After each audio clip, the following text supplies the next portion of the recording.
to my channel. Thank you so much for being here, and I really appreciate your time. So I'm just going to come on here with a quick video.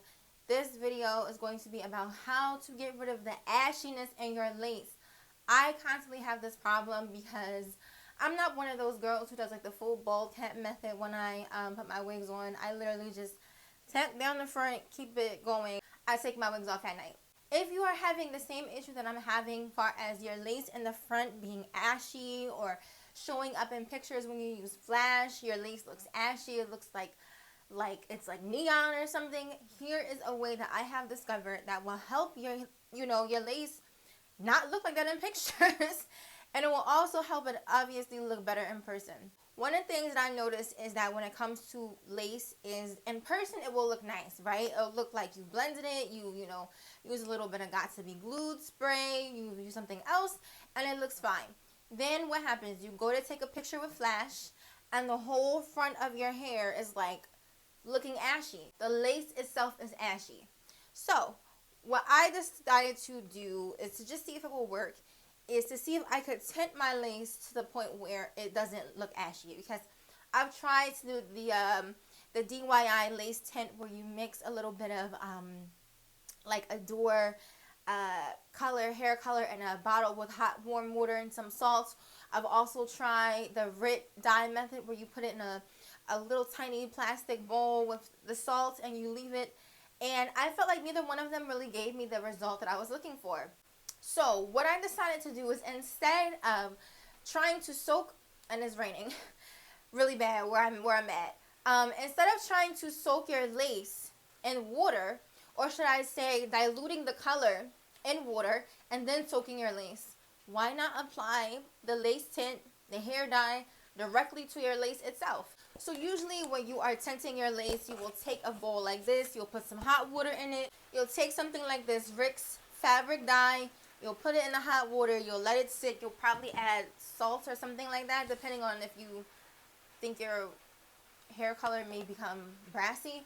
You'll let it sit in this plastic bowl, and for some people that works. Or you'll do the same thing with like the Adore hair dye. So what I decided to do is mix these two together. So what I actually originally purchased was the Ritz hair dye in dark brown, and that actually turned out to be too dark for my skin tone. And here's the reason why. If you know anything about using these products, particularly this fabric dye, when you put it in when you pour it out, it's actually much darker than how it's showing here on the bottle. It's actually like my skin tone. So for example, if you can look, you can see how dark that is, right? That's much darker than what you think it is. So number one, if you're my complexion, don't mix this with a dark brown. Just use this color. Now, what I decided to mix together, because this by itself is a little bit of a cool brown and my skin tone is much more warm, I decided to add the Adore Honey Brown in the shade 48. So these are the two that I use, and I use mostly this with like maybe a few drops of this.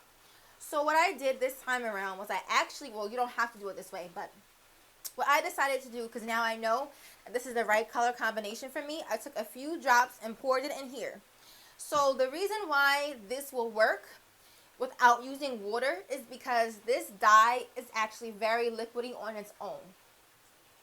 So I'm going to pour some in the top to show you what I do.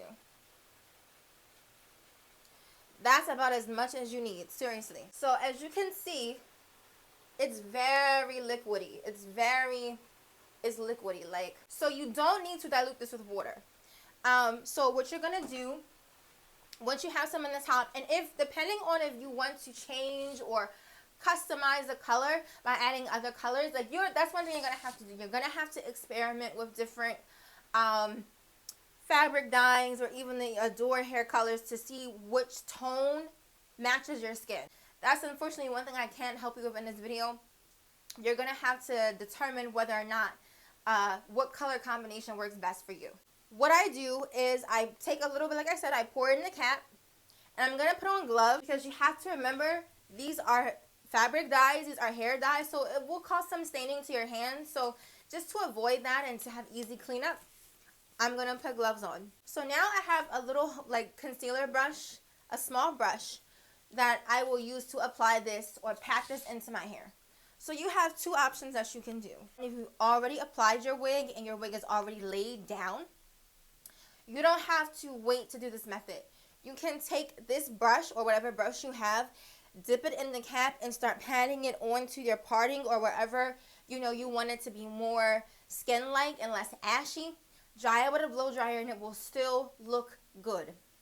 If you have not applied your wig, you can do the same exact step under your wig cap. So instead of putting it on top, you'll put it not under your wig cap. So instead of doing it on top of your wig, you'll do it under the wig. So you'll hold your wig up and then you'll apply it under the wig like that. Dry it with a blow dryer or let it air dry and you'll still have the same effect.